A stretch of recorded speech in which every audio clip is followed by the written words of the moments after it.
Once upon a time, a king was hunting deep in a vast ancient forest. So determined was he to catch his prey that he rode far from his people. When evening came, he stood still, and looking round him, he found that he was utterly lost. Where am I? Which way leads home? Just then, an old woman with a crooked back and a nodding head stepped out from the shadows. She was a witch. Good evening, my Lord King. You look lost. I am. Can you show me the way out? I can, but I must make a condition. And if you do not fulfill it, you will never get out of these woods again, and you'll die of hunger. I have a daughter who is as fair as any in the world, and if you will take her for your bride and make her queen, I will show you the way home. Desperate and weary, the king agreed. The witch led him to her home where her daughter awaited by the fire. Though beautiful, she chilled the king to his soul. Nevertheless, he took the maiden before him on his horse, and the old woman showed him the way, and soon he was in his royal castle again. Soon after, the wedding was held. But the king had children from his first marriage, 6 sons and 1 daughter whom he loved more than life itself. Fearing the new queen would harm them, he hid them in a secret castle deep in the woods. Only a magical clue of yarn, given by a wise woman, could show him the way. When he threw the yarn down before him, it unrolled itself and showed him the way. You are my heart. Stay hidden. Stay safe.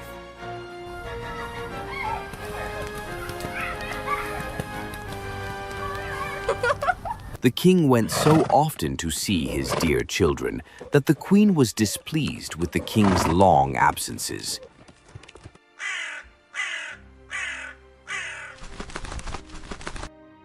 She bribed his servants, and they showed her the secret and told her of the clue of yarn, which alone could point out the way.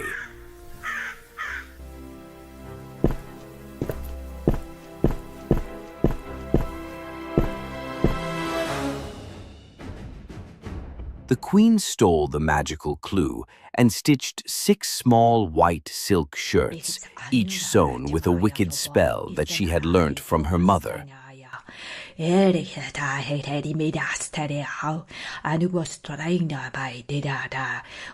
when the king had ridden to a hunt, she took the little shirts and went into the woods, and the clue of yarn showed her the way. Father, you've come! Disguised in the woods, she threw the shirts over the boys as they ran to greet her, thinking she was their father. The moment the shirts touched them, they transformed into swans and soared away with cries of confusion and sorrow. The queen went home very pleased, thinking that she had got rid of her stepchildren. But the young sister had not followed her brothers, and the queen knew nothing about her, so she was spared.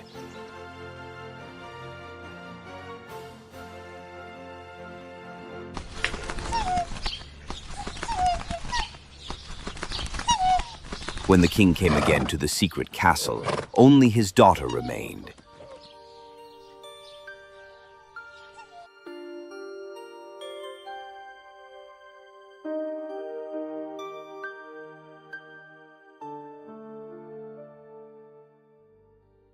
Where are your brothers?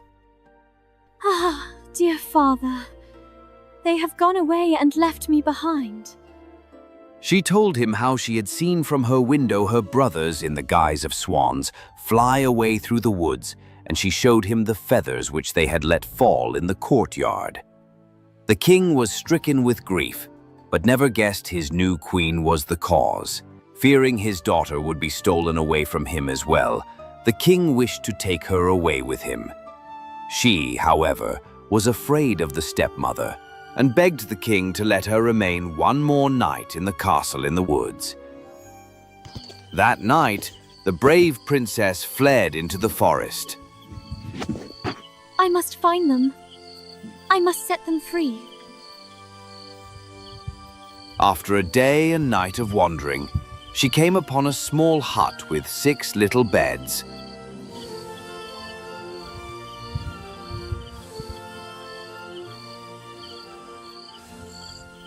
At sunset, 6 swans flew in through the window and blew their feathers off like cloaks. Before her stood her brothers.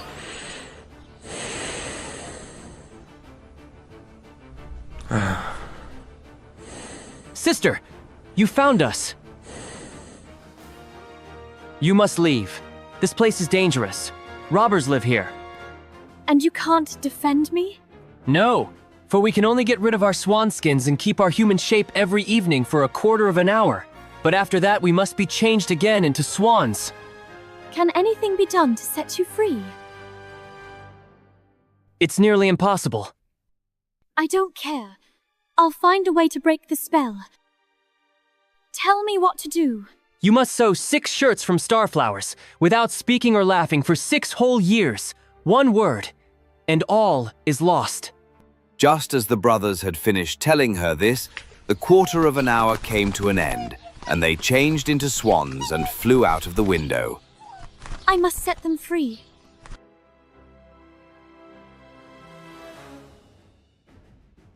Determined, the princess climbed into a tree deep in the forest and began her work in silence.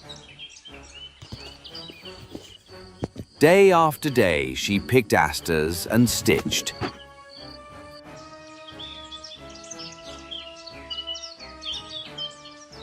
She spoke to no one. She did not smile. Her heart was full only of hope.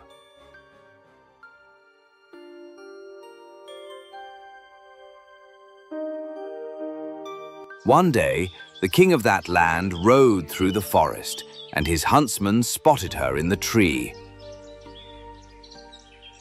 Oh, look! Someone's up there. Who are you, girl? Come down. She did not answer, not even when they coaxed and questioned her. In the end, they brought her to the king.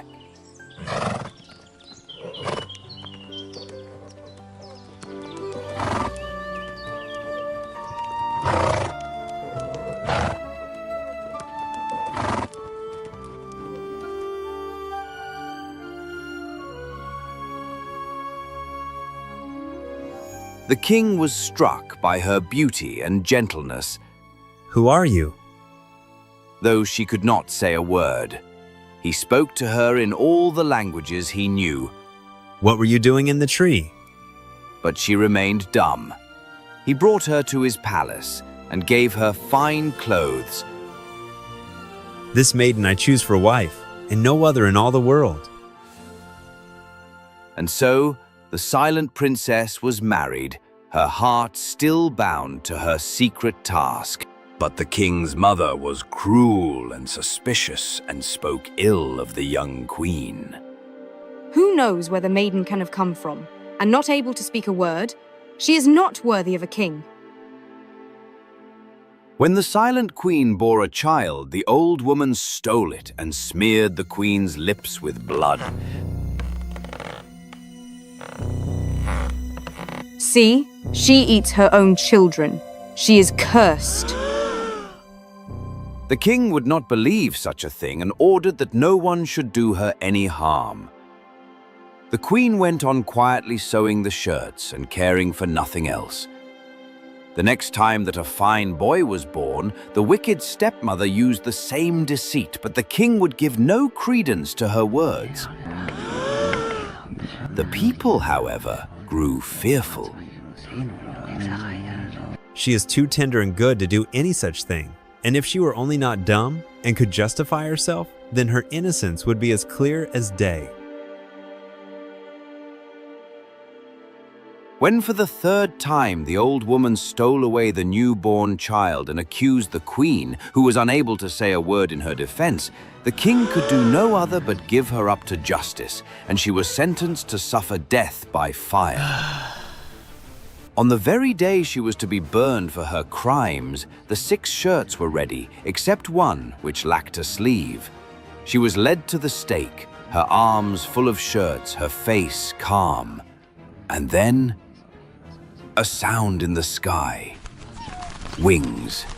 6 swans swooping down toward her.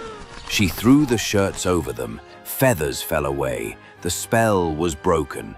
But one shirt was incomplete, and the youngest brother kept a swan's wing for a left arm. The young queen spoke at last, her voice clear and full of truth. My husband, I am innocent.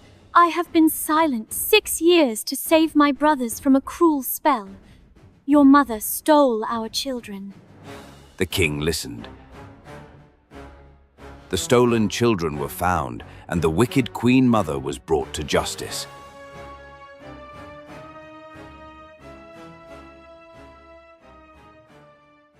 The brothers, once swans, now lived free beside their sister. The king and queen ruled in peace and joy for many years. And so ends the tale of loyalty, silence, and sacrifice, of one sister's love strong enough to break even the deepest spell.